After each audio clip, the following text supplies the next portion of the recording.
মক্কা, পৃথিবীর কেন্দ্র মক্কা, একটি ধূসর মরুভূমির উপত্যকা যেখানে সময় নিজেই স্থির হয়ে আছে বলে মনে হয়। প্রতিদিন লক্ষ লক্ষ আত্মা এই পবিত্র কেন্দ্রের দিকে মুখ করে থাকে। তাদের হৃদয় আশায় পূর্ণ, তাদের চোখ ভক্তিতে সিক্ত। তারা আল্লাহর ঘর হিসেবে পরিচিত সেই প্রাচীন ঘর কাবাকে প্রদক্ষিণ করে। কিন্তু বিশ্বাসীদের এই সাগরের মাঝে কাঁধে কাঁধ মিলিয়ে দাঁড়িয়ে আছে একজন প্রহরী যাকে কেউ দেখতে পায় না। তার অস্তিত্ব মানবচক্ষুর আড়ালে ঢাকা। এই প্রহরীকে কোনো পার্থিব রাজা বা রাষ্ট্রপতি নিয়োগ করেনি। তাকে আরশের মালিক আল্লাহ তাআলা নিজেই এই পৃথিবীর সবচেয়ে পবিত্র স্থান রক্ষা করার জন্য নিযুক্ত করেছেন। তার গল্প কোনো সাধারণ গল্প নয়, এটি হাজার হাজার বছরের পুরনো এক উপাখ্যান, এক সত্তার কাহিনী যে মানব ইতিহাসের উত্থান পতন, সাম্রাজ্যের ধ্বংস এবং বিশ্বাসের পুনরুত্থান প্রত্যক্ষ করেছে। তার গল্প এমন এক বিশ্বের যা আমাদের দৃষ্টির সীমার বাইরে, তবুও আমাদের খুব কাছাকাছি। আজ আমরা ইসলামের সবচেয়ে সুরক্ষিত গোপনীয়তাগুলোর মধ্যে একটি উন্মোচন করতে যাচ্ছি। আমরা এমন একটি গল্পের উপর থেকে পর্দা সরাবো যা দৃশ্যমান এবং অদৃশ্য জগৎকে এমনভাবে সংযুক্ত করে যা আপনার কল্পনার বাইরে। আমাদের গল্প শুরু হয় এমন এক সময়ে যখন মক্কা শহরটি আজকের মতো ছিল না। এটি ছিল আইয়ামাল জাহিলিয়াত বা অজ্ঞতার যুগে।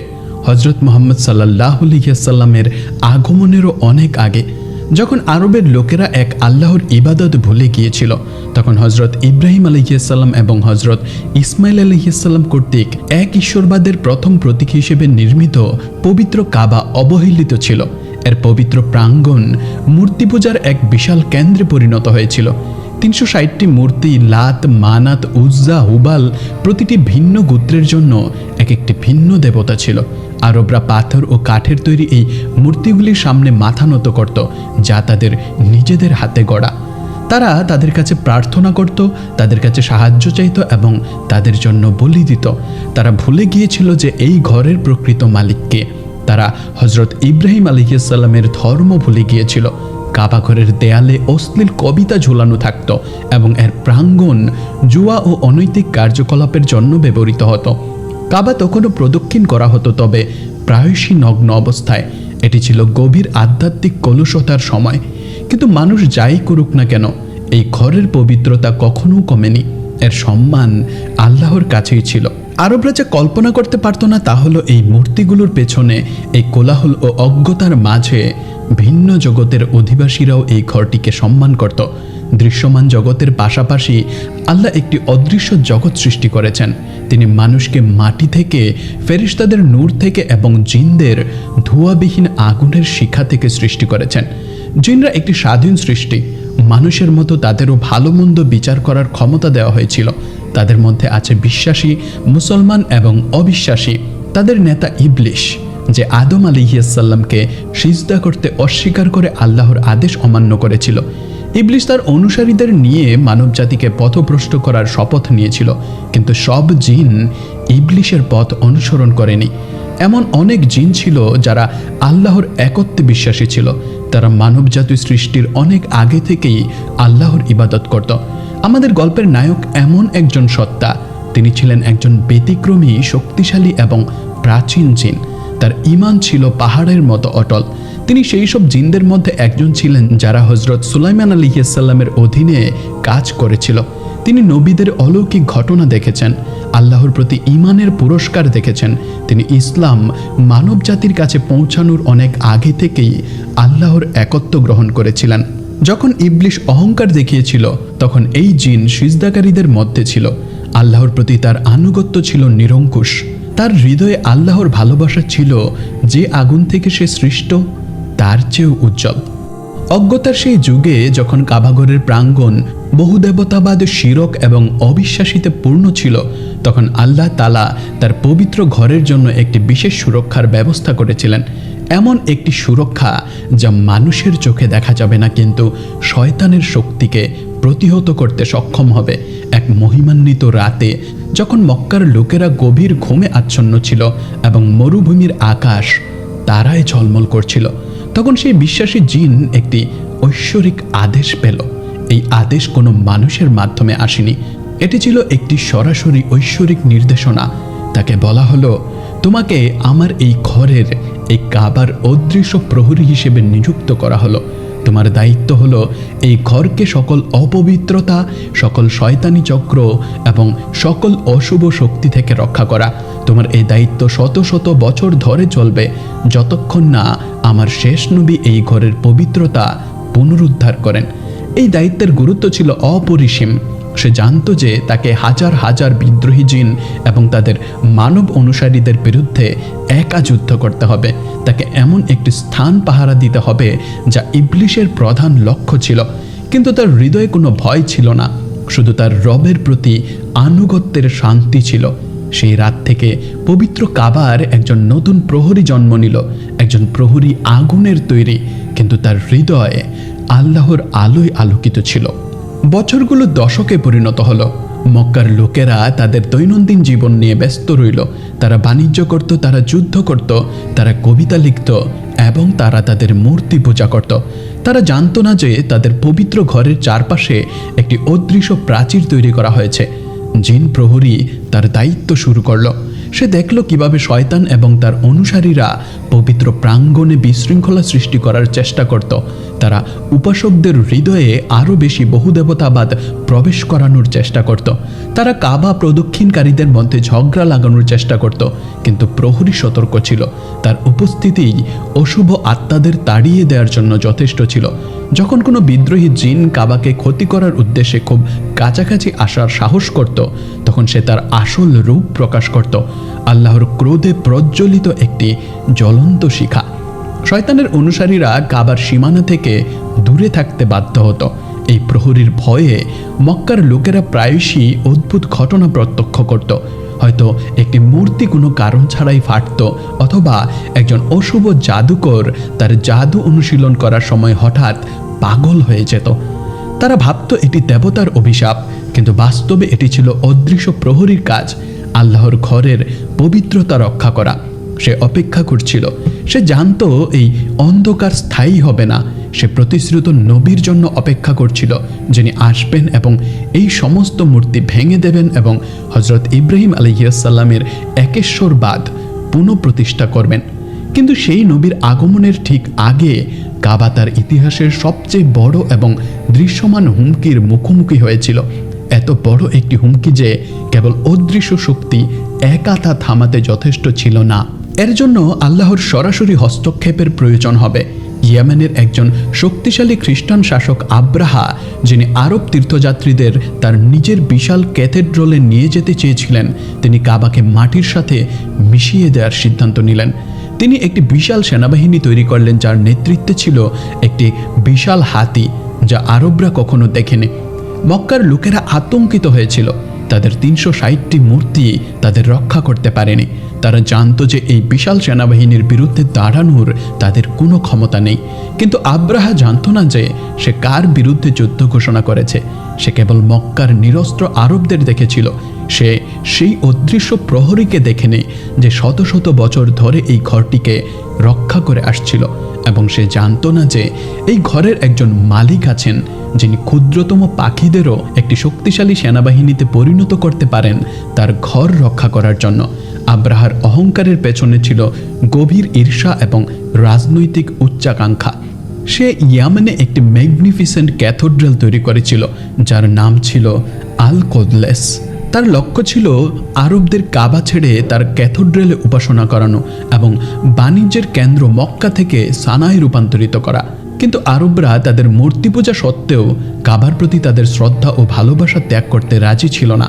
তারা হজরত ইব্রাহিম আলাইহিসসালামের এই ঘরটিকে তাদের গর্বের প্রতীক মনে করত। বলা হয় যে একজন আরব আব্রাহার ঘোষণার প্রতি তার অবজ্ঞা প্রকাশ করে রাতে ক্যাথেড্রালে ঢুকে তা অপবিত্র করেছিল। এই ঘটনা আব্রাহাকে ক্রোধে উন্মত্ত করে তোলে। সে শপথ করেছিল যে আরবের গর্বের প্রতীক কাবাকে ধুলোয় মিশিয়ে দেবে, যাতে আর কেউ তার ক্যাথেড্রালের অসম্মান করার সাহস না পায়। সে একটি বিশাল সেনাবাহিনী গঠন করল, হাজার হাজার প্রশিক্ষিত সৈনিক। যদিও আরবের মরুভূমির কঠোরতার সাথে তারা অভ্যস্ত ছিল না, তবে তারা যুদ্ধে দক্ষ ছিল। কিন্তু তার সেনাবাহিনীর প্রধান আকর্ষণ ছিল হাতি, বিশেষ করে মাহমুদ নামের একটি বিশাল হাতি, যা সামনে থাকত। আরবরা যুদ্ধে হাতি ব্যবহার করতে দেখেনি। এই অবিশ্বাস্য শক্তিশালী প্রাণীটির দর্শনই তাদের হৃদয়ে ভয় জাগানোর জন্য যথেষ্ট ছিল।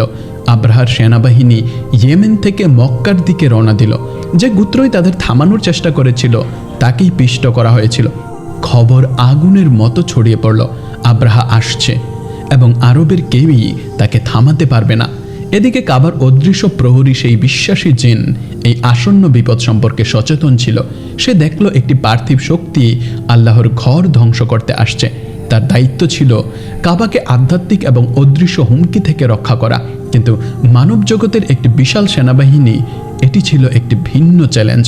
সে জানত এর জন্য ভিন্ন ধরনের প্রস্তুতির প্রয়োজন হবে। সে অবিলম্বে আরবের সকল বিশ্বাসী জিনগোত্রকে বার্তা পাঠালো, যারা মরুভূমির গভীরে, পাহাড়ের গুহায় এবং মানব বসতি থেকে আড়ালে আল্লাহর ইবাদতে ব্যস্ত ছিল। সবাই তার ডাকে সাড়া দিল। এক রাতের মধ্যে বিশ্বাসী জিনদের একটি অদৃশ্য সেনাবাহিনী কাবার চারপাশে জড়ো হলো। মানবচক্ষু থেকে আড়ালে থেকে তারা একটি আধ্যাত্মিক পরিধি তৈরি করলো। আব্রাহার বিশাল সেনাবাহিনী যখন মক্কার সীমানার কাছাকাছি পৌঁছালো, তখন অদ্ভুত সব বাধার সম্মুখীন হতে শুরু করলো তারা, যে বাধাগুলির ব্যাখ্যা কেউ দিতে পারল না। রাত নামলেই সৈন্যদের শিবিরে একের পর এক রহস্যময় ঘটনা ঘটতে লাগলো। তাদের খাদ্য ভাণ্ডার হঠাৎ নষ্ট হয়ে যেত, পানির চামড়ার থলেগুলোতে অজানা কারণে ফাটল ধরত, বিশালাকায় হাতিগুলো অস্থির হয়ে উঠত, যেন তারা কিছু এমন দেখতে পাচ্ছে যা মানুষের চোখে ধরা পড়ছে না। জিন প্রহরী ও তার সঙ্গীরা তখনই তাদের অদৃশ্য আক্রমণ শুরু করেছিল, আব্রাহার সেনাদের হৃদয়ে ভয়ের বীজ বপন করার জন্য। ধীরে ধীরে এক অচেনা আতঙ্ক তাদের দখলে নিতে লাগলো, এমন এক ভয় যা আগে তারা কখনো অনুভব করেনি। সৈন্যরা রাতের নিদ্রায় দেখতে শুরু করলো আগুনের তৈরি দানবাকৃতি সত্তাদের, যারা তাদের পিছু নিচ্ছে, তাদের ধ্বংসের বার্তা দিচ্ছে। কিন্তু আব্রাহার সেনাপতিরা এসবকে কেবল মরুভূমির ক্লান্তি আর বিভ্রম বলে উড়িয়ে দিল। তবু বাতাসে যেন এক অশুভ ফিসফিসানি ঘুরে বেড়াতে লাগলো, যা ধীরে ধীরে পুরো সেনাদলের মনে ছড়িয়ে পড়ল এক অদৃশ্য অশান্তির ঢেউয়ের মতো। অবশেষে আব্রাহার সেনাবাহিনী মক্কার ঠিক বাইরে ওয়াদি মুয়াসির নামক এক স্থানে পৌঁছালো।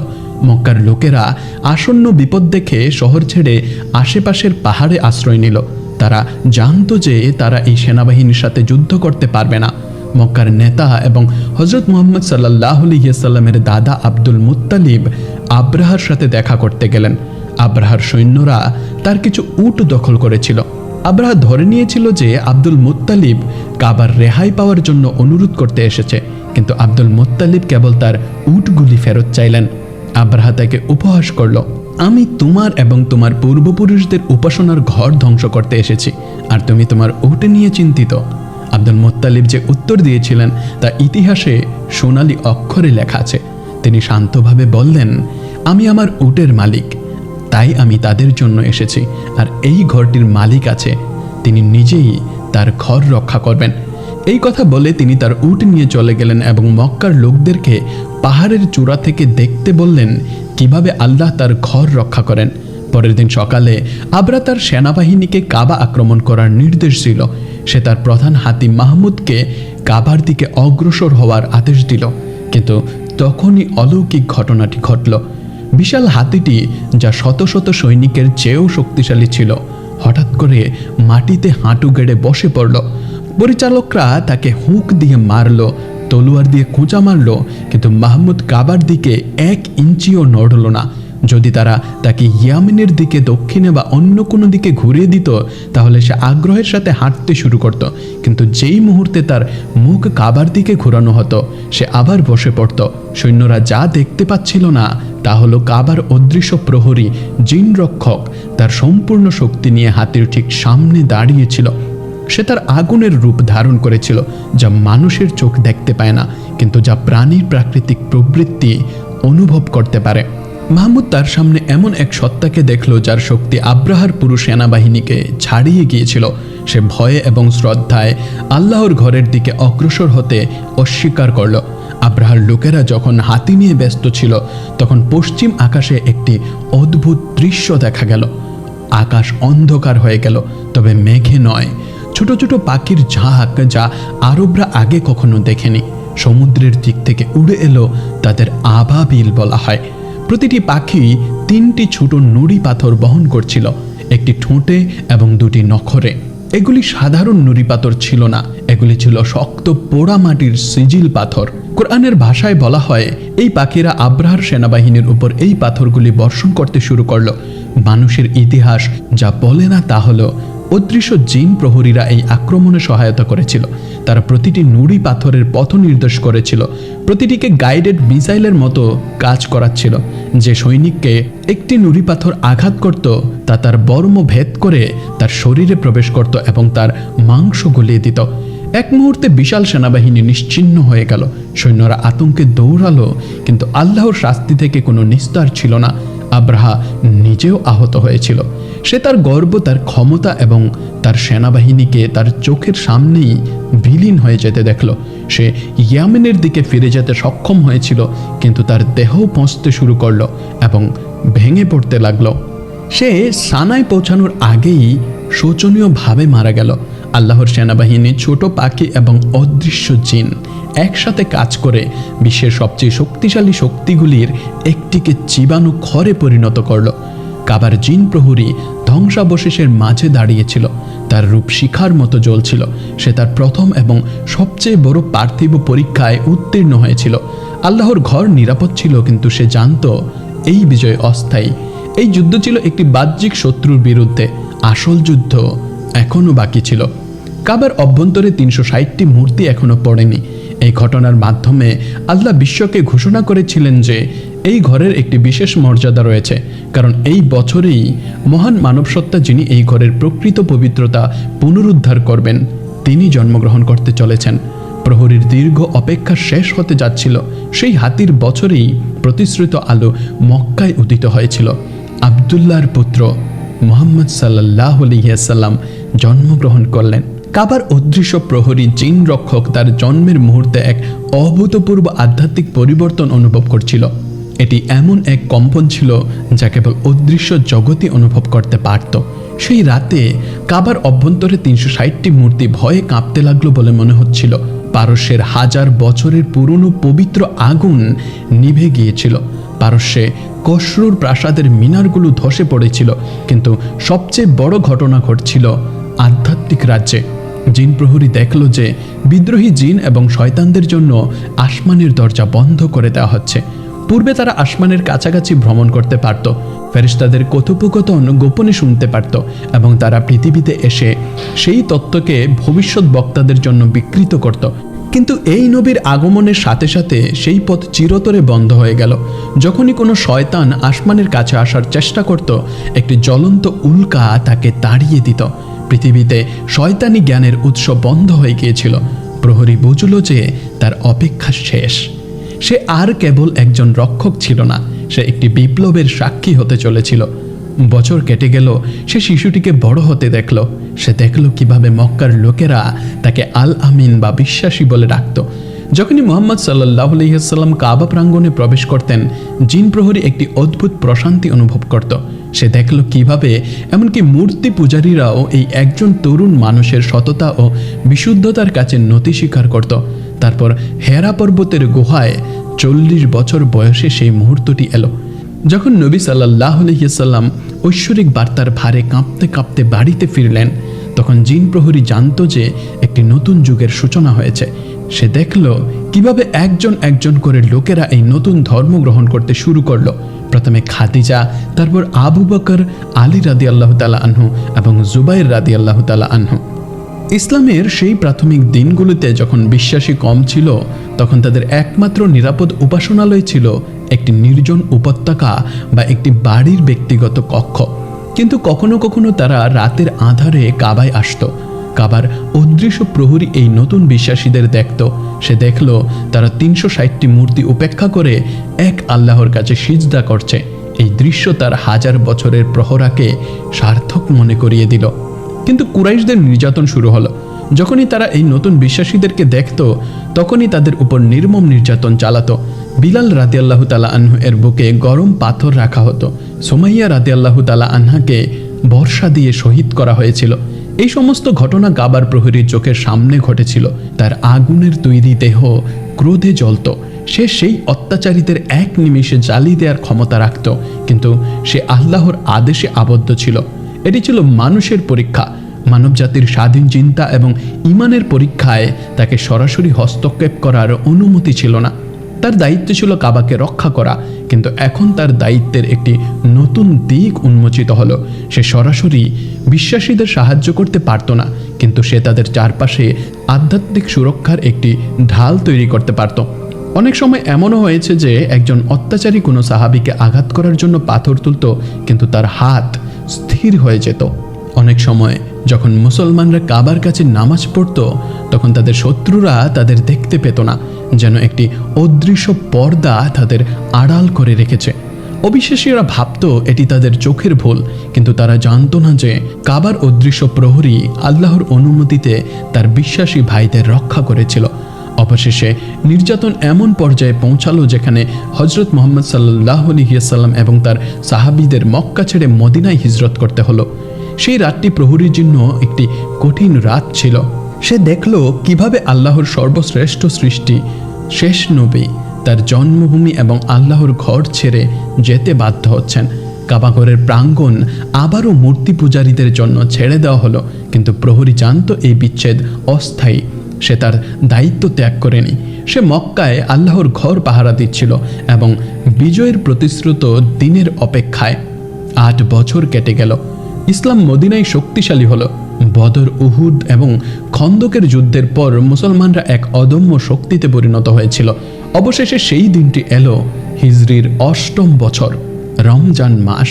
হজরত মুহাম্মদ সাল্লাল্লাহু আলাইহি ওয়াসাল্লাম 10,000 সাহাবীর এক বিশাল সেনাবাহিনী নিয়ে মক্কার দিকে অগ্রসর হলেন। এটি প্রতিশোধের অভিযান ছিল না, এটি ছিল একটি রক্তপাতহীন বিজয়, মক্কা বিজয়। কুরাইশরা যুদ্ধ ছাড়াই আত্মসমর্পণ করল। হজরত মুহাম্মদ সাল্লাল্লাহু আলাইহি ওয়াসাল্লাম বিজয়ী বেশে মক্কায় প্রবেশ করলেন। তিনি প্রথমে তাওয়াফ করলেন, কাবা প্রদক্ষিণ করলেন। তার হাতে একটি লাঠি ছিল। কাবাঘরের ভিতরে এবং আশেপাশে 360টি মূর্তি তখনও দাঁড়িয়েছিল। এগুলো ছিল বহু শতকের বহুদেবতাবাদ এবং অজ্ঞতার প্রতীক।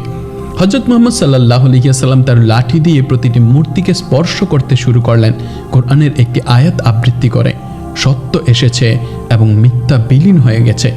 মানুষের চোখে যা দেখা গেল তা হলো নবীর লাঠির প্রতিটি স্পর্শে একটি মূর্তি তার মুখে ভর করে পড়ে যাচ্ছিল, কিন্তু মানুষের চোখে যা দেখা যায়নি তা হলো অদৃশ্য জগতে চলতে থাকা এক বিশাল আধ্যাত্মিক যুদ্ধ। ঐতিহাসিকরা লিখেছেন যে এই মূর্তিগুলি কেবল পাথর ও কাঠ ছিল না, শত শত বছরের পূজা পাওয়ার ফলে এগুলি বিদ্রোহী জিন এবং শয়তানদের আবাসস্থলে পরিণত হয়েছিল। এই অশুভ সত্তাগুলি মূর্তিগুলিকে আঁকড়ে থাকত, কারণ এগুলি ছিল পৃথিবীতে তাদের শক্তির উৎস। হজরত মুহাম্মদ সাল্লাল্লাহু আলাইহি ওয়াসাল্লাম যখন প্রতিটি মূর্তিকে ভেঙে দিচ্ছিলেন, তখন কাবার অদৃশ্য প্রহরী এবং তার বিশ্বাসী জিন সঙ্গীরা তাদের থেকে বিতাড়িত শয়তানদের উপর ঝাঁপিয়ে পড়েছিল। কাবাঘরের প্রাঙ্গণে মানবচক্ষু থেকে আড়ালে আগুন ও আলোর এক প্রচণ্ড যুদ্ধ শুরু হয়েছিল। প্রহরী যে এই মুহূর্তটির জন্য 1000 বছর অপেক্ষা করেছিল, ইবলিশের এই অনুসারীদের উপর তার সমস্ত শক্তি দিয়ে আক্রমণ করল। সে আল্লাহর ঘরের প্রতিটি কোণ এই আধ্যাত্মিক আবর্জনা থেকে সরিয়ে পরিষ্কার করতে শুরু করল। শয়তানরা চিৎকার করতে করতে পালিয়ে গেল। শত শত বছরের দুর্গ আজ ধ্বংস হয়ে গিয়েছিল। শেষ মূর্তিটিও যখন ভেঙে ফেলা হলো, তখন কাবার আধ্যাত্মিক পরিবেশ সম্পূর্ণ বদলে গেল। 1000 বছরের জমাট বাঁধা অন্ধকার এক মুহূর্তে দূর হয়ে গেল। কাবা তার মূল অবস্থায় ফিরে এলো, বিশুদ্ধ, পবিত্র, কেবল আল্লাহর ইবাদতের কেন্দ্র। হজরত মুহাম্মদ সাল্লাল্লাহু আলাইহি ওয়াসাল্লাম এরপর বিলাল রাদিয়াল্লাহু তাআলা আনহুকে কাবার ছাদে উঠে আজান দেওয়ার নির্দেশ দিলেন। যখন একেশ্বরবাদের সেই আহ্বান আল্লাহু আকবার মক্কার বাতাসে প্রতিধ্বনিত হলো, তখন কেবল মানুষই নয়, কাবার অদৃশ্য প্রহরীও স্বস্তির নিঃশ্বাস ফেলল। সেদিন তার প্রাথমিক মিশন পূরণ হয়েছিল। হজরত মুহাম্মদ সাল্লাল্লাহু আলাইহি ওয়াসাল্লাম, যিনি আল্লাহর রহমতে দৃশ্যমান এবং অদৃশ্য জগৎ সম্পর্কে অবগত ছিলেন, কখনো কখনো তার সাহাবীদের বলতেন যে আল্লাহর মাটি, নূর এবং আগুন থেকে তৈরি বান্দা আছে এবং তারা সকলেই এক আল্লাহর ইবাদত করে। তিনি এই প্রহরীর উপস্থিতি সম্পর্কে জানতেন। একবার আবু বকর রাদিয়াল্লাহু তাআলা আনহু নবী সাল্লাল্লাহু আলাইহি ওয়াসাল্লামকে জিজ্ঞাসা করলেন যে তিনি কেন কখনো কখনো নামাজের সময় এমন দিকে তাকান যেখানে কেউ উপস্থিত নেই। নবী সাল্লাল্লাহু আলাইহি ওয়াসাল্লাম আলতু হেসে উত্তর দিলেন যে আমাদের এমন ভাই আছে যাদের আমরা দেখতে পাই না। কাবা এখন বাহ্যিকভাবে পবিত্র, কিন্তু প্রহরী জানতো তার কাজ শেষ হয়নি।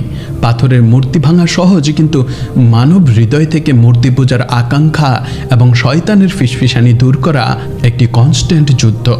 তার দায়িত্বের একটি নতুন অধ্যায় শুরু হয়েছিল। এখন তাকে কাবাকে আরও সূক্ষ্ম এবং বিপজ্জনক শত্রু যারা জাদু এবং অবিশ্বাস আকারে আসে তা থেকে রক্ষা করতে হবে। হযরত মুহাম্মদ সাল্লাল্লাহু আলাইহি ওয়াসাল্লামের ইন্তেকালের পর শত শত বছর কেটে গেল। খোলাফায়ে রাশিদিনের যুগ কেটে গেল। এরপর উমাইয়া এবং তারপর আব্বাসীয় খেলাফত এলো। ইসলামিক সাম্রাজ্য তার স্বর্ণযুগে ছিল। বাগদাদ জ্ঞান, বিজ্ঞান, দর্শন এবং সংস্কৃতির বিশ্বকেন্দ্রে পরিণত হয়েছিল। ইসলাম আরব উপদ্বীপ পেরিয়ে পারস্য, মধ্য এশিয়া, আফ্রিকা এবং ইউরোপের কিছু অংশে ছড়িয়ে পড়েছিল। বিশ্বজুড়ে লক্ষ লক্ষ মানুষ পবিত্র কাবার দিকে মুখ করে নামাজ পড়তে শুরু করল। প্রতি বছর হজের মৌসুমে সকল রঙের এবং ভাষার মানুষ এই পবিত্র ঘরের দিকে ছুটে আসত। অদৃশ্য প্রহরী দেখল কিভাবে হজরত ইব্রাহিম আলাইহিস সালামের দোয়া পূরণ হয়েছিল। কিন্তু একটি সাম্রাজ্য যত বড় হয় তার শত্রুরাও তত বেশি বিচিত্র হয়। ইবলিশের চক্রান্ত আরও সূক্ষ্ম ও গভীর হয়। আব্বাসীয় খেলাফতের স্বর্ণযুগে বিজ্ঞানের সাধনার পাশাপাশি গোপনে কালো জাদু চর্চাও শুরু হয়েছিল। প্রাচীন বেবিলনীয় জাদু, পারস্যের অগ্নি উপাসকদের গোপন মন্ত্র এবং সুদূর প্রাচ্যের কালো জাদু, এগুলি সবই ইসলামী একেশ্বরবাদের প্রসারে কুণ্ঠাসা হয়ে পড়েছিল। এই কালো জাদুর অনুশীলনকারীরা দেখল যে তাদের সমস্ত শক্তি এবং আচার অনুষ্ঠান একটি নতুন আধ্যাত্মিক স্রোতের সামনে ম্লান হয়ে যাচ্ছে, যার কেন্দ্রবিন্দু ছিল মক্কার কাবা। ইসলামের শত্রুরা কেবল তলোয়ার দিয়ে আক্রমণ করত না, এমন একদল লোক ছিল যারা বিশ্বাস করত যে যদি তারা এই আধ্যাত্মিক কেন্দ্র কাবাকে অপবিত্র করতে পারে তাহলে তারা মুসলমানদের ঈমান দুর্বল করতে পারবে। পারস্যের পাহাড়ে এবং বাবিলের ধ্বংসাবশেষে কয়েকজন জাদুকর একটি ভয়ানক পরিকল্পনা আঁটল। তারা সাধারণ জাদুকর ছিল না, তারা ছিল এমন সত্তা যারা শয়তানের কাছে তাদের আত্মা বিক্রি করেছিল। অন্ধকার শক্তি এবং দীর্ঘ জীবনের বিনিময়ে তারা জানত যে একটি শক্তিশালী ঐশ্বরিক ঢাল কাবাকে রক্ষা করে। তারা এমনকি অদৃশ্য প্রহরী সম্পর্কে গুজব শুনেছিল, যাকে তারা আগুনের প্রহরী বলতো, কিন্তু তাদের অহংকার তাদের অন্ধ করে রেখেছিল। তারা বিশ্বাস করত যে যদি তারা তাদের শক্তি একত্রিত করতে পারে তাহলে তারা প্রহরীকে ধোঁকা দিতে পারবে এবং কাবার উপর এমন একটি অন্ধকার জাদু প্রয়োগ করতে পারবে যা এর পবিত্রতা ধ্বংস করবে। তাদের পরিকল্পনা ছিল কাবাকে প্রাণহীন করে তোলা, এমন এক জাদু, এমন এক অন্ধকার জাদু প্রয়োগ করা যাতে লোকেরা সেখানে তার আধ্যাত্মিক শান্তি অনুভব না করে, যাতে তাদের প্রার্থনা কবুল না হয়। তারা প্রায় 1 বছর ধরে প্রস্তুতি নিল। তারা আল্লাহর কাছে সবচেয়ে ঘৃণ্য বস্তু সংগ্রহ করল। তারা এমন মন্ত্র তৈরি করল যা ছিল শয়তানের সরাসরি উপাসনা। অবশেষে তারা একটি দল গঠন করল। তারা বণিক সেজে মক্কায় প্রবেশ করল, কিন্তু তাদের আসল উদ্দেশ্য ছিল হজ, একটি শয়তানি হজ। তারা তাদের জাদুকরী সরঞ্জাম, তাবিজ এবং মন্ত্রপুত পার্চমেন্টগুলি তাদের মালপত্রের গভীরে লুকিয়ে রাখল। এই জাদুকরদের কাফেলা পবিত্র সীমা মক্কার হারাম এলাকায় প্রবেশ করার মুহূর্তেই কাবার অদৃশ্য প্রহরী একটি তীক্ষ্ণ অস্বস্তি অনুভব করল। হাজার হাজার বিশুদ্ধ বিশ্বস্ত আত্মার মধ্যে এই কয়েকটি আত্মা ছিল পচা ক্ষতের মতো। তাদের দেহ থেকে কোনো আলো বের হচ্ছিল না, বরং একটি কালো নোংরা ধোঁয়ার মতো শক্তি বেরিয়ে আসছিল, যা কেবল প্রহরীর চোখেই দেখা যেত। প্রহরী অবিলম্বে উচ্চ সতর্কতায় চলে গেল। সে বুঝতে পারল যে এরা সাধারণ পাপী নয়, তারা এই পবিত্র স্থানকে অপবিত্র করার সুপরিকল্পিত উদ্দেশ্য নিয়ে এসেছিল। প্রহরী তার অদৃশ্য বিশ্বাসী জিন সঙ্গীদের নির্দেশ দিল এই নতুন দলটির উপর কঠোর নজর রাখতে। জাদুকররা কাবার প্রাঙ্গণে প্রবেশ করল। তারা সাধারণ তীর্থযাত্রীদের মতোই আচরণ করল। তারা তাওয়াফ করল, তারা নামাজ পড়ল, কিন্তু তারা প্রহরীর চোখকে ধোঁকা দিতে পারল না। প্রহরী দেখল যে তাদের তাওয়াফ উপাসনার কাজ ছিল না, বরং কাবার চারপাশে আধ্যাত্মিক শক্তির ক্ষেত্র পরিমাপ করার একটি উপায় ছিল।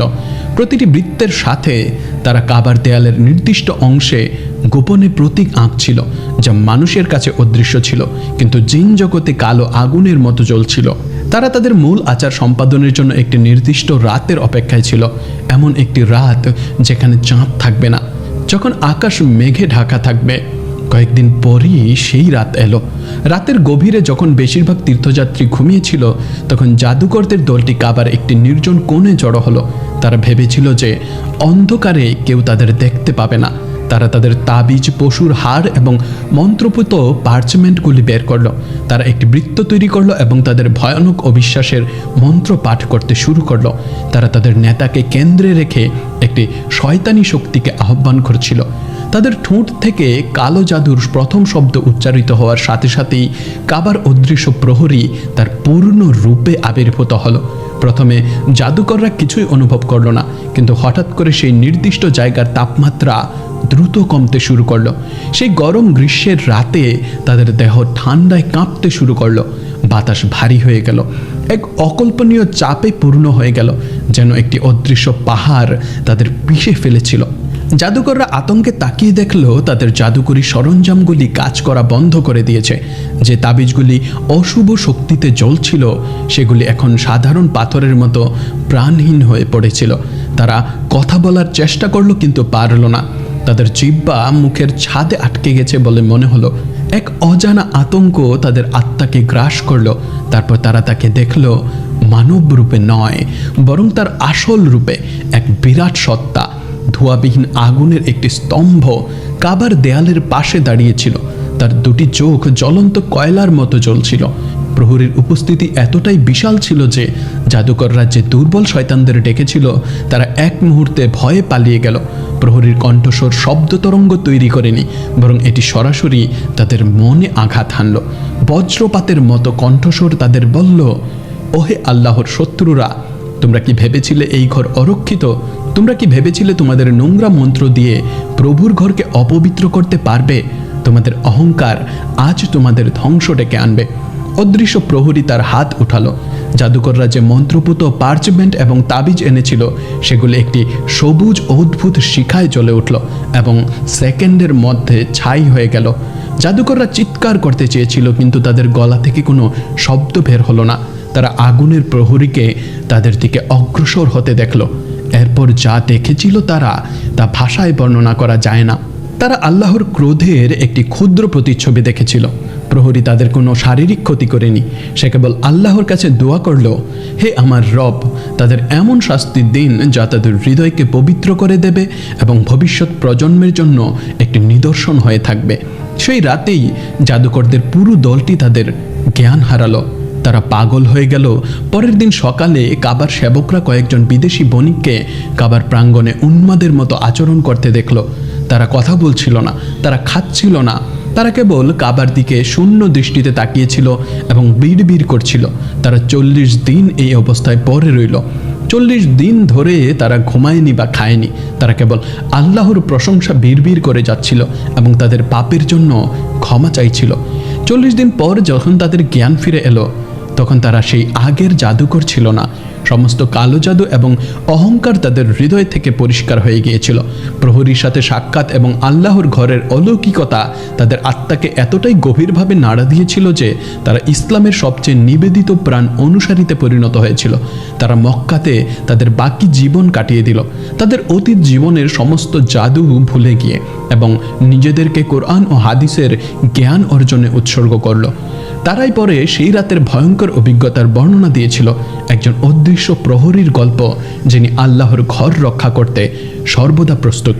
এই ঘটনা জিন জগতে এবং আধ্যাত্মিক জগৎ সম্পর্কে অবগত মানুষদের মধ্যে আগুনের মতো ছড়িয়ে পড়ল। ইবলিশের অনুসারীরা বুঝতে পারল যে কাবা কেবল ইট পাথরের একটি ঘর নয়, এটি একটি জীবন্ত দুর্গ, যা একজন সত্তা দ্বারা সুরক্ষিত, যাকে পরাজিত করা অসম্ভব। কিন্তু প্রহরীর দায়িত্ব শেষ হয়নি। আব্বাসীয় যুগের পর মুসলিম বিশ্বের উপর নতুন বিপদ ঘনীভূত হয়েছিল। সুদূর পশ্চিম থেকে ক্রুসেডার বাহিনী এসেছিল এবং পূর্ব থেকে মঙ্গলদের অশ্বারোহীরা এসেছিল, যারা মুসলিম সভ্যতাকে বিলুপ্তির দ্বারপ্রান্তে নিয়ে গিয়েছিল। প্রহরী এখন একটি নতুন চ্যালেঞ্জের মুখোমুখি হয়েছিল। কিভাবে এই পবিত্র ঘরকে বৈশ্বিক যুদ্ধের ভয়াবহতা থেকে রক্ষা করা যায়? জাদুকরদের ঘটনার পর মুসলিম বিশ্বে আরও কয়েক শতাব্দী ধরে আপেক্ষিক শান্তি বিরাজ করেছিল, কিন্তু কাবার অদৃশ্য প্রহরী এক মুহূর্তের জন্য তার পাহারা শিথিল করেনি। সে জানত যে ইবলিশের চক্রান্ত কখনো থামে না। যদি সে আধ্যাত্মিক জগতের মাধ্যমে কাবাকে পরাজিত করতে না পারে, তাহলে সে মানব জগৎকে ব্যবহার করে এর ভিত্তিমূলে আঘাত হানার চেষ্টা করবে। দ্বাদশ শতাব্দীর শুরুতে প্রহরীর ভয় সত্যে পরিণত হলো। পশ্চিম থেকে একটি নতুন ঝড় ঘনিয়ে আসছিল। ইউরোপ থেকে ক্রস পতাকা বহনকারী লক্ষ লক্ষ সৈনিকের এক বিশাল সেনাবাহিনী ছুটে এলো। তাদের লক্ষ্য ছিল মুসলমানদের হাত থেকে পবিত্র ভূমি জেরুজালেম এবং আল আকসা মসজিদ দখল করা। ইতিহাসে এটি ক্রুসেড নামে পরিচিত। যদিও তাদের প্রধান লক্ষ্য ছিল জেরুজালেম, মক্কা নয়, কাবার প্রহরী বুঝতে পারল যে এটি কেবল ভূমির জন্য যুদ্ধ নয়, এটি ছিল দুটি সভ্যতা, দুটি ধর্মের মধ্যে একটি সর্বাত্মক সংঘাত। যদি জেরুজালেম পতিত হয়, তাহলে মুসলিম বিশ্বের আধ্যাত্মিক মনোবল ভেঙে যাবে এবং সেই পতনের ধাক্কা মক্কার এই পবিত্র ঘরের দেয়ালে আঘাত হানবে। প্রহরীকে তার এখতিয়ার বাড়াতে বাধ্য করা হলো। সে আর কেবল কাবার রক্ষক ছিল না, সে মুসলিম বিশ্বের জন্য একজন অদৃশ্য গোয়েন্দা প্রধান হয়ে উঠল। সে সিরিয়া, ফিলিস্তিন এবং মিশরের বিশ্বাসী জিনদের সাথে একটি শক্তিশালী যোগাযোগ নেটওয়ার্ক স্থাপন করল। ক্রুসেডার বাহিনী এন্টিওক এবং জেরুজালেমের দিকে অগ্রসর হওয়ার সাথে সাথে স্থানীয় বিশ্বাসী জিনরা শত্রুর অবস্থান, তাদের পরিকল্পনা এবং ক্রুসেডার সেনাবাহিনীর সাথে থাকা তাদের নিজস্ব জাদুকরদের কার্যকলাপ সম্পর্কে মক্কায় প্রহরীকে রিপোর্ট পাঠাতো। প্রহরী এই তথ্য বিশ্লেষণ করত এবং সুলতান সালাউদ্দিন আইয়ুবীর মতো ধার্মিক মুসলিম কমান্ডারদের কাছে স্বপ্ন বা ইলহাম এর মাধ্যমে সেই তথ্য পৌঁছে দেওয়ার ব্যবস্থা করত। অনেক ঐতিহাসিক যুদ্ধের বিবরণে এমন ঘটনা উল্লেখ আছে যেখানে মুসলিম সেনাবাহিনী হঠাৎ করে শত্রুর গোপন পরিকল্পনা সম্পর্কে জানতে পারে বা এমন দিক থেকে আক্রমণ করে যা শত্রু কখনো কল্পনাও করতে পারেনি। লোকেরা এটিকে যুদ্ধক্ষেত্রের অলৌকিক ঘটনা বলতো, কিন্তু তারা জানতো না যে এর পেছনে ছিল কাবার প্রহরীকে কেন্দ্র করে পরিচালিত একটি অদৃশ্য জিন নেটওয়ার্ক আল্লাহর আদেশে কাজ করছিল। প্রহরীর প্রাথমিক দায়িত্ব অবশ্যই মক্কাতেই রয়ে গেল। ক্রুসেডের অশান্ত সময়ে অনেক ক্রুসেডার নাইট এবং গুপ্তচর বণিক বা ভ্রমণকারী সেজে আরব উপদ্বীপে প্রবেশ করার চেষ্টা করছিল। তাদের লক্ষ্য ছিল মুসলিম শক্তির উৎস কাবা সম্পর্কে গোয়েন্দা তথ্য সংগ্রহ করা অথবা সম্ভব হলে পবিত্র স্থানটিকে অপবিত্র করা, কিন্তু তাদের কেউই সফল হয়নি। যখনই কোনো গুপ্তচর অপবিত্র উদ্দেশ্য নিয়ে মক্কার পবিত্র সীমানার কাছে আসতো, তখনই সে একটি অদ্ভুত প্রতিরোধের মুখোমুখি হতো। কাবার প্রহরী দ্বারা তৈরি আধ্যাত্মিক ঢাল তাদের মনের উপর অসহনীয় চাপ সৃষ্টি করত। গুপ্তচররা তীব্র মানসিক যন্ত্রণায় ভুগতে শুরু করত।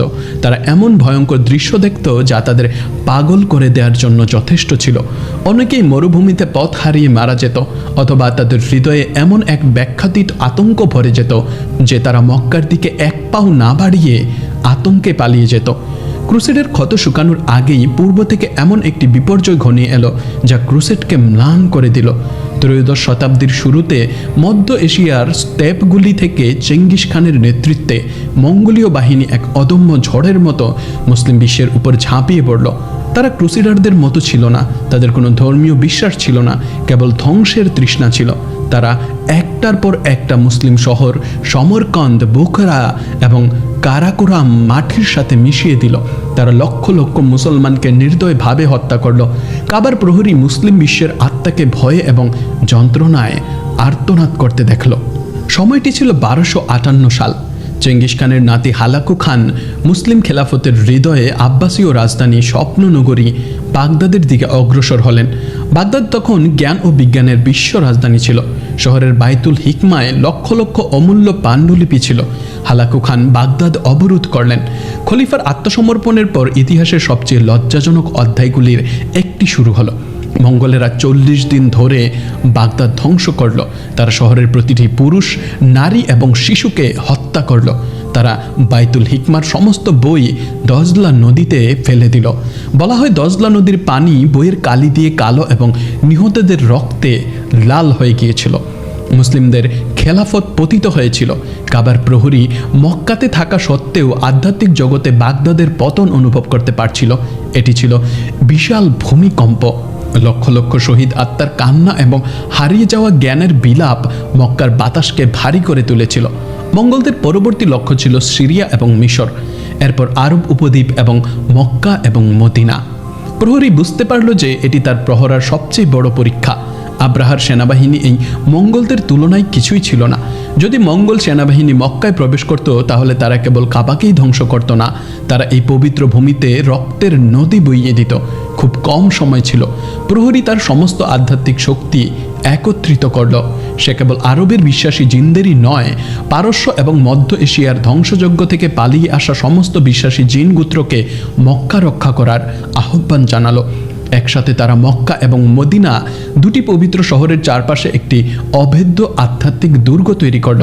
এটি কোনো জাদুকরী বাধা ছিল না, এটি ছিল আলোর একটি প্রাচীর যা লক্ষ লক্ষ জিনের আল্লাহর কাছে সম্মিলিত প্রার্থনা থেকে নির্মিত।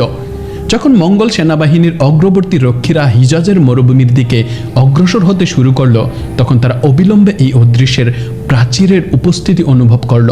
মঙ্গলরা, যারা অত্যন্ত কুসংস্কারাচ্ছন্ন এবং সামানবাদ ও প্রকৃতি পূজায় বিশ্বাসী ছিল, তারা এমন কিছুর সম্মুখীন হতে শুরু করলো যারা এর আগে তারা কখনো সম্মুখীন হয়নি। তাদের ঘোড়াগুলি, যা তাদের নিজেদের জীবনের চেয়েও প্রিয় ছিল, হিজাজের সীমান্তে পৌঁছানোর পর এক পাও এগুতে অস্বীকার করল। ঘোড়াগুলি অস্থির হয়ে উঠল, যেন তারা অদৃশ্যভাবে ভয়ঙ্কর কিছু দেখেছে। মঙ্গল কমান্ডাররা, যারা রক্তের নদী বইয়ে দেওয়ার পরেও কখনো ভয় পায়নি, তারা ভয়ঙ্কর দুঃস্বপ্ন দেখতে শুরু করলো।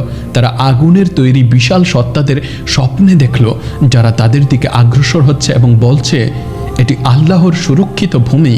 যদি তোমরা এখানে প্রবেশ করো তাহলে তোমাদের ভাগ্য আব্রাহার সেনাবাহিনীর চেয়েও খারাপ হবে। মরুভূমির আবহাওয়া হঠাৎ করে আরও প্রতিকূল হয়ে উঠল। মঙ্গলরা, যারা ঠান্ডা জলবায়ু থেকে এসেছিল, তারা মরুভূমির তাপ সহ্য করতে পারছিল না। তাদের মধ্যে অদ্ভুত রোগ ছড়িয়ে পড়তে শুরু করলো। তাদের শামান এবং পুরোহিতরা তাদের আচার অনুষ্ঠান পালন করে দেখল যে এই ভূমির আত্মারা তাদের বিশ্বাস অনুযায়ী অত্যন্ত শক্তিশালী এবং কোনো বহিরাগতকে গ্রহণ করতে রাজি নয়। তারা হালাকু খানকে এই অভিশপ্ত ভূমির দিকে অগ্রসর না হওয়ার পরামর্শ দিলেন। ঐতিহাসিকভাবে যদিও মঙ্গলরা বাগদাদ ও সিরিয়া ধ্বংস করেছিল, তারা কখনো আরব উপদ্বীপের মূল অংশ মক্কা বা মদিনা আক্রমণ করেনি। তারা তাদের অভিযান ফিলিস্তিনের দিকে ঘুরিয়ে দিল, যেখানে তারা মামলুক সুলতান বাইবার্সের হাতে আইন জালুতের যুদ্ধে তাদের প্রথম সর্বনাশা পরাজয়ের মুখোমুখি হয়েছিল। মানব ইতিহাস বলে যে মঙ্গলরা ভৌগোলিক ও সামরিক কারণে হিজাজ এড়িয়ে গিয়েছিল, কিন্তু অদৃশ্য জগতের ইতিহাস বলে যে এটি কাবার প্রহরীর দ্বারা তৈরি একটি অভেদ্য আধ্যাত্মিক প্রতিরক্ষা ব্যবস্থার কারণে হয়েছিল, যা ইতিহাসে সবচেয়ে বর্বর শক্তি থেকে আল্লাহর ঘরকে রক্ষা করেছিল। প্রহরী আবারও বিজয়ী হয়েছিল, খিলাফত ধ্বংস হয়েছিল, মুসলিম বিশ্ব বিচ্ছিন্ন ও আহত হয়েছিল, কিন্তু ইসলামের কেন্দ্রবিন্দু কাবা অক্ষত রয়ে গিয়েছিল। কিন্তু সে জানতো বিপদ শেষ হয়নি। আধুনিক যুগ ঘনিয়ে আসছিল এবং সেই যুগের পরীক্ষা ও চক্রান্ত যে কোনো তলোয়ার বা জাদুর চেয়ে অনেক বেশি জটিল ও বিপজ্জনক হবে। মঙ্গল বিপর্যয়ের পরে আরও কয়েক শতাব্দী কেটে গেল। মুসলিম বিশ্ব নতুন এক যুগে প্রবেশ করল। উসমানী খিলাফত উত্থান ও পতন দেখল। ইউরোপীয় ঔপনিবেশিক শক্তিগুলি মুসলিম বিশ্বকে বিভক্ত করে দিল। তারপর এলো বিংশ শতাব্দী, প্রযুক্তি, বিশ্বযুদ্ধ এবং আদর্শিক সংঘাতের যুগ। কাবার অদৃশ্য প্রহরীর জন্য এই নতুন যুগ সম্পূর্ণ এক নতুন চ্যালেঞ্জ নিয়ে এলো। শত্রুরা আর হাতিতে চড়ে আসতো না বা জাদু মন্ত্র পাঠ করতো না। নতুন শত্রুরা আদর্শ ও প্রযুক্তির ছদ্মবেশে আসতো। এটি কাবার পুরো পরিবেশ বদলে দিল। মসজিদুল হারাম ব্যাপক সম্প্রসারণের শিকার হলো। প্রাচীন মাটির ইটের তৈরি ভবন এবং তেলের বাতির বদলে সুউচ্চ মিনার, বিশাল মার্বেল উঠান, হাজার হাজার বৈদ্যুতিক আলো এবং শীতাতপ নিয়ন্ত্রিত ব্যবস্থা তৈরি হলো। লক্ষ লক্ষ মুসল্লির ভিড় সামলানোর জন্য একটি আধুনিক অবকাঠামো নির্মাণ করা হয়েছিল। প্রহরীকে এই নতুন বাস্তবতার সাথে মানিয়ে নিতে হয়েছিল। মরুভূমির তাপে অভ্যস্ত তার অগ্নিময় সত্তা এখন শীতাতপ নিয়ন্ত্রিত পরিবেশে তার দায়িত্ব পালন করে চলেছে।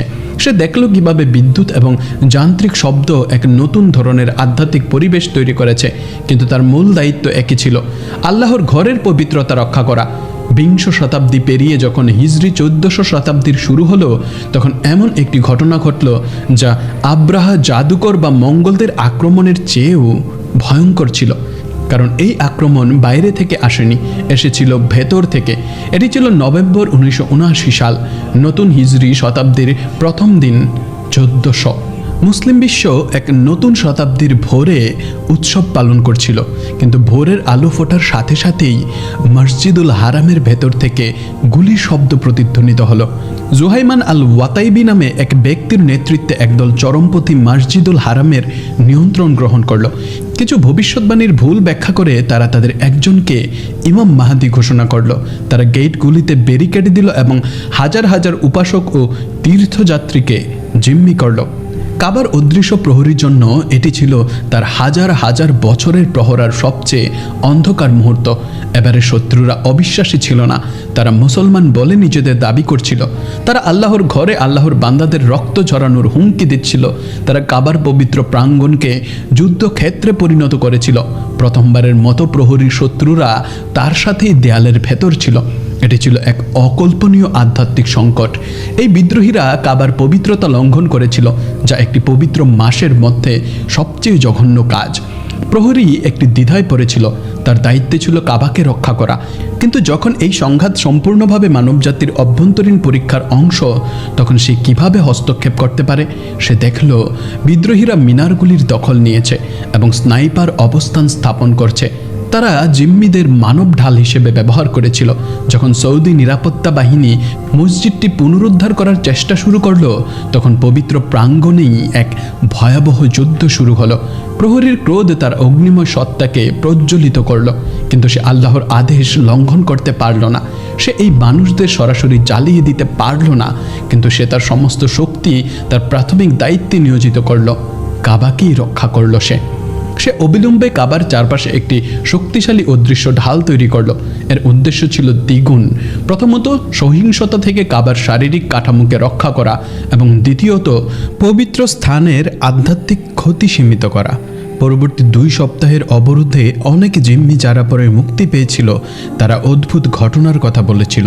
তারা বলেছিল যে কিভাবে বিদ্রোহীদের দ্বারা ছোড়া অসংখ্য গুলি কাবার দেয়ালে আঘাত করার ঠিক আগে অলৌকিকভাবে দিক পরিবর্তন করত, কিভাবে কাবার কাছাকাছি বিস্ফোরিত গ্রেনেডের স্প্লিন্টারগুলি চাপা পড়ে যেত, যেন একটি অদৃশ্য প্রাচীর বিস্ফোরণ শোষণ করে নিয়েছিল। প্রহরী তার পূর্ণ শক্তি ব্যবহার করে যুদ্ধকে কাবার প্রধান কাঠামো থেকে দূরে রেখেছিল। একই সাথে সে নিরীহ জিম্মিদের সাহায্য করেছিল। যখনই কোনো জিম্মি সরাসরি গুলির মুখে পড়ত, তখনই সে তার হৃদয়ে একটি শক্তিশালী উদ্দীপনা তৈরি করত, ফলে তারা হঠাৎ করে সরে যেত এবং রক্ষা পেত। মানুষ ভাবত এটি তাদের ভাগ্য বা নিছক কাকতালীয় ঘটনা ছিল, কিন্তু তারা জানত না যে আল্লাহর একজন অদৃশ্য প্রহরী তাদের জীবন বাঁচাতে যুদ্ধ করছিল। এই অবরোধ ছিল একটি আধ্যাত্মিক বিপর্যয়। 2 সপ্তাহ পর সেই ভয়াবহ অবরোধের অবসান ঘটল। মসজিদুল হারাম মুক্ত হলো। মানুষ এসে কাবার প্রাঙ্গণ থেকে রক্তের দাগ পরিষ্কার করলো এবং ভাঙা কাঁচ সরালো, কিন্তু অদৃশ্য প্রহরী এমন ক্ষতি দেখছিল যা মানুষের চোখ দেখতে পায় না। এই পবিত্র স্থানের আধ্যাত্মিক পরিবেশ গভীরভাবে কলুষিত হয়েছিল। অবরোধ শেষ হওয়ার পর প্রহরীর আসল কাজ শুরু হলো। তাকে এখন পবিত্র স্থানটিকে আধ্যাত্মিকভাবে শুদ্ধ করতে হবে। 1 মাসেরও বেশি সময় ধরে সে আল্লাহর কাছে বিশেষ ইবাদত ও দোয়ায় লিপ্ত ছিল। সেই নেতিবাচক শক্তির অবশেষ দূর করার জন্য কাজ করছিল। সে আল্লাহর রহমত কামনা করছিল এই পবিত্র ঘরের আধ্যাত্মিক বিশুদ্ধতা পুনরুদ্ধার করার জন্য, যাতে ভবিষ্যতের তীর্থযাত্রীদের ইবাদত এই অন্ধকার ঘটনার ছায়া দ্বারা প্রভাবিত না হয়। প্রহরী আধুনিক যুগের সবচেয়ে কঠিন পরীক্ষায় উত্তীর্ণ হয়েছিল। সে বুঝতে পারল যে ভবিষ্যতের যুদ্ধ তলোয়ার বা বন্দুকের নয়, বরং বিশ্বাস, আদর্শ এবং পবিত্রতা রক্ষার যুদ্ধ হবে। কাবার প্রহরী, যার দৃষ্টি মানব হৃদয়ের সূক্ষ্ম স্তরগুলি দেখতে পায়, আধ্যাত্মিক দূষণের এই নীরব প্রবাহ পর্যবেক্ষণ করে। সে দেখে কিভাবে একজন ব্যক্তির পাপের অন্ধকার তার পাশের উপাসকের মনোযোগে বাধা হয়ে উঠতে পারে। সে অনুভব করে কিভাবে পার্থিব চিন্তার কোলাহল এই পবিত্র স্থানের প্রশান্তি ব্যাহত করার চেষ্টা করে। তার দায়িত্ব আর কেবল তলোয়ার বা জাদুর বিরুদ্ধে লড়াই করা নয়, তার নতুন এবং অনেক কঠিন দায়িত্ব হলো এই ঘরের আধ্যাত্মিক পরিবেশকে একটি কনস্ট্যান্ট পরিশ্রাবণ প্রক্রিয়ার অধীনে রাখা।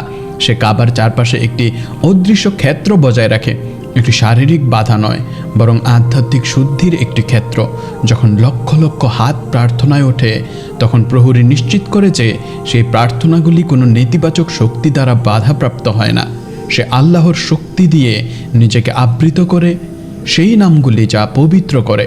যখন একজন পাপী বান্দা কাবায় আসে এবং তার পাপের জন্য তাওবা করে, তখন সেই পাপ দ্বারা সৃষ্ট আধ্যাত্মিক অন্ধকার প্রহরী দ্বারা শোষিত হয় এবং আল্লাহর রহমতের আলোয় ভস্মীভূত হয়। সেই ব্যক্তির পাপ ক্ষমা করা হবে কিনা তা কেবল আল্লাহর সিদ্ধান্ত, কিন্তু তার পাপ দ্বারা সৃষ্ট নেতিবাচক শক্তি কাবার পরিবেশকে কলুষিত করা থেকে বিরত থাকে। এভাবে কাবার প্রহরী প্রতিদিন প্রতি মুহূর্তে তার দায়িত্ব পালন করে চলেছে। লক্ষ লক্ষ মানুষের চোখে নিজেকে আড়াল রেখে সে কেবল কাবার পাথর রক্ষা করে না, সে সেই বিশ্বাসকে রক্ষা করে যা এই ঘরকে ঘিরে আবর্তিত হয়। কাবার এই অদৃশ্য প্রহরীর দায়িত্ব মক্কা শহর বা মসজিদুল হারাম পর্যন্ত সীমাবদ্ধ নয়। এই পবিত্র ঘরটি সমগ্র মুসলিম উম্মাহের কেন্দ্রবিন্দু এবং তাই তার প্রহরা সমগ্র বিশ্বে বিস্তৃত। বিশ্বের প্রতিটি কোণে ইসলামের বিরুদ্ধে প্রতিটি সূক্ষ্ম ষড়যন্ত্র বা প্রতিটি বিশ্বাসী হৃদয়ের কান্না সম্পর্কে কেবল তার একার পক্ষে অবগত থাকা সম্ভব নয়। এই কারণে শত শত বছর ধরে সে বিশ্বাসী জিনদের একটি বৈশ্বিক নেটওয়ার্ক পরিচালনা করে আসছে। জিনরা তাদের প্রকৃতির কারণে মানুষের চেয়ে দ্রুত ভ্রমণ করতে পারে এবং মানবজাতির কাছে অকল্পনীয় মাত্রায় প্রবেশ করতে পারে। বিশ্বাসী জিনরা প্রতিটি দেশে, প্রতিটি শহরে এবং প্রতিটি সম্প্রদায়ে বাস করে। তারা মানুষের পাশাপাশি অদৃশ্যভাবে বাস করে। কাবার প্রহরী এই অদৃশ্য নেটওয়ার্কের কেন্দ্রীয় হাব।